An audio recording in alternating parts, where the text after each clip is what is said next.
A $12 meal becomes $24 at checkout. An $80 concert ticket lands at $101.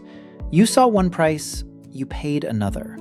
And no, you didn't miss a fine print asterisk. You saw the system working exactly as designed. The price you first see online is often not the price you really pay. And the gap isn't random. It's a mix of checkout design, fee structure, platform economics, and pricing psychology at scale. Regulators call it drip pricing. The practice is old, but online commerce made it easier to scale. You're shown part of the price first, and the rest drips in later, sometimes one line at a time. The first number on the page does outsized psychological work. If the first price is low, later fees feel like adjustments, not the real price signal. That's the trap. In one field experiment, posting tax-inclusive prices reduced demand by about 8%. When the full total was visible from the start, people bought less because they finally saw what they were really spending. Another study, only 18% of people estimated the tax-inclusive total accurately when tax was separate. But when the full price was shown, 75% got it right. Salience matters more than disclosure. So businesses compete on the headline price, not the final price. A lower-looking number wins attention early.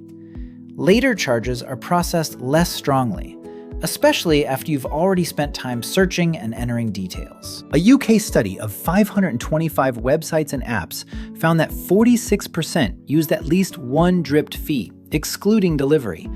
This isn't rare. It's structural, common enough to shape how online markets compete. The estimated harm? £595 million to £3.5 billion in extra annual online spending for UK consumers. And that's conservative.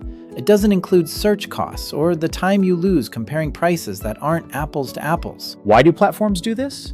Because they compete on click-through rate, search ranking, conversion rate, cart completion, and margin capture. A headline price is optimized for clicks, not complete comparison. Think about it.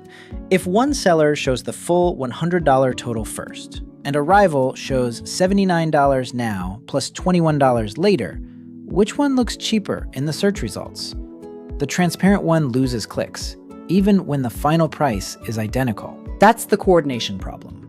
When many sellers compete on the base price instead of the final price, showing the full total first can look more expensive and lose market share. Transparency becomes a disadvantage unless everyone does it. But here's what most people miss. The problem isn't only that fees exist.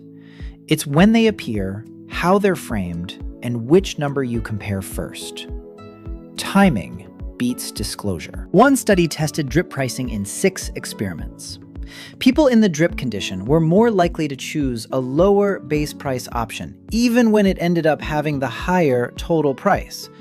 And many stuck with it after seeing the full total. In the airline version of the study, 38% initially chose the lower base price flight in the drip condition versus 8% in the non-drip condition. After seeing the total and being offered a chance to restart, 19% versus 7% still chose it. You saw the real price. You could restart. You didn't. Because by that point, going backward feels more costly than it should. Checkout is an escalator. Once you're on it, getting off takes effort. Consumers often don't fully add up split prices. One review found 23% ignored the surcharge entirely, 55% used a rough guess, and only 22% calculated accurately. Your brain treats $49 plus $12 plus $4 closer to $49 than $65. And even when the fee was technically disclosed before payment, people often still feel tricked. The problem isn't only disclosure. It's when and how the disclosure happens. Prominence matters. Let's zoom into real examples. A food delivery app shows a meal at $12. At checkout, service fee, delivery fee, small order fee, optional tip. You're not looking at one mystery charge. You're looking at a stack. DoorDash says its service fee supports platform operations. Delivery fee varies by merchant, location, and demand. Small order fees apply below a threshold. Instacart uses a similar structure. These are real operational categories, but the stack still obscures the decision number. A concert ticket is advertised at $80. The final screen pushes it closer to $101 after service and facility charges.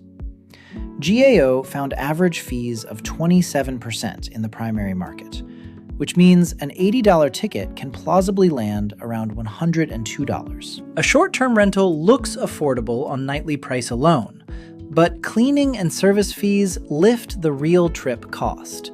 Airbnb now shows total price, including fees before taxes in search results by default, after years of pressure. But not all price changes are hidden fees. Some are dynamic pricing. The base price itself changes with timing, demand, route, or inventory. Uber Surge is the classic example.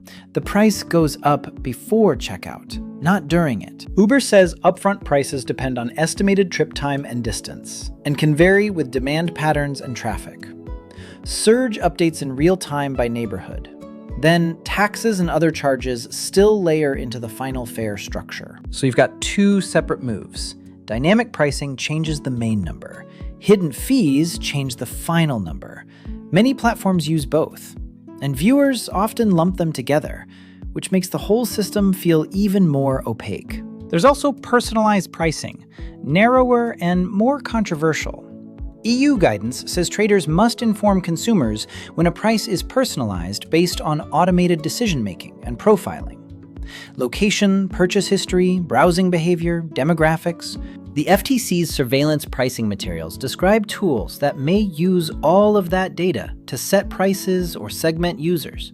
It's a real regulatory concern, but current public evidence on how widely it's deployed is still incomplete. Not every fee is fake. Venues incur staffing and insurance costs. Platforms fund support, fraud prevention, and delivery networks. The key question isn't whether a fee exists, it's whether it's mandatory, foreseeable, and shown early enough for fair comparison. That's why regulators focus on drip pricing. Not the fee itself, but the delay. If the charge is unavoidable, show it up front. If it's optional, make the choice clear. Timing beats disclosure. In the US, the FTC's junk fees rule for live event tickets and short-term lodging took effect on May 12, 2025. Businesses in those sectors must clearly disclose the total price and show it more prominently than other pricing information. The FTC estimated the rule will save consumers up to 53 million hours per year and more than $11 billion over 10 years in time savings. Search costs and time loss are a major part of the harm. In the UK, CMA guidance under the Digital Markets, Competition and Consumers Act requires total prices up front. Hidden mandatory fees later in the journey are illegal. Businesses can face fines up to 10% of turnover, or £300,000. In April 2026, the CMA secured refunds of over £760,000 from 2 driving schools and fined one £4.2 million for drip pricing. Enforcement is no longer theoretical. It's landing with real penalties. Ticketmaster switched to broader all-in pricing in North America starting May 12, 2025. From the beginning of shopping, U.S. shoppers see ticket cost including fees before taxes. Required fees are included upfront. Airbnb made total price display standard worldwide in 2025. All guests now see the total cost of their stay, including all fees before taxes, in search results. Nearly 17 million guests had already used the earlier optional feature. Platforms can redesign the first number when rules or market conditions push them to. But some charges still vary by tax jurisdiction or delivery method. The goal isn't one number everywhere. It's the right number, early. But the FTC rule currently covers only live event tickets and short-term lodging, not the entire economy. The FTC opened a 2026 request for comment on fees in online food and grocery delivery. Law is moving, but unevenly. Google Hotels and Google Flights changed disclosures after EU pressure. EU authorities said price presentation wasn't clear enough about final prices, taxes, charges, and ranking. The search layer itself can shape what price you believe is real. Instacart settled FTC allegations over deceptive free delivery claims and unclear service fee disclosures, paying $60 million in consumer refunds. Even free delivery can be misleading if other unavoidable charges remain large or poorly explained. Common misunderstanding. If the final total appears before I click pay, nothing deceptive happened. But research shows people can still stick with worse choices after the total is revealed, especially after anchoring on the lower base price. Another misunderstanding. Every fee is fake. Not true. Many fees fund real things like platform operations, venue staffing, fraud prevention, delivery logistics. The key is whether the fee is mandatory, foreseeable, and shown early enough. Third misunderstanding. Dynamic pricing means the company is secretly profiling me. Many price changes are ordinary demand and inventory-based pricing. Personalized pricing is narrower. It uses consumer-level signals or profiles. The most important distinction is between the headline price and the decision price. What you need is the decision price early enough to compare options fairly. That's the whole game. Hidden price is usually created by when costs appear, how they're framed, and which number you compare first, not only by the existence of the costs themselves. Timing beats disclosure. Always. Research supports the viewer intuition that checkout friction creates emotional commitment. People often stick with inferior choices because restarting search feels costly. The escalator analogy. Once you're on it, getting off takes effort. A fee can cover real operational costs and still be harmful if it's mandatory, delayed, or visually subordinated to a lower base price. The existence of the cost isn't the issue. The delay is. Upfront all-in pricing improves comparison shopping, but it can also remove informational detail if the platform no longer shows how the total is built. The best systems show the real total first, and the breakdown second. Transparency reforms often spread only after regulation or industry-wide pressure. One firm revealing the full total early can look overpriced next to rivals still hiding fees. That's why regulation matters. It forces everyone to compete on the same number. Dynamic pricing and hidden fees are different stories that often coexist. One changes the base number, the other changes the path from base number to final total. Many platforms use both, and viewers lump them together, which makes the whole system feel more opaque. Personalized pricing deserves special caution because it can involve consumer profiling, not just supply and demand. Regulators are studying it, but full prevalence remains uncertain. The FTC itself says its surveillance pricing summaries are preliminary. The research can go out of date quickly.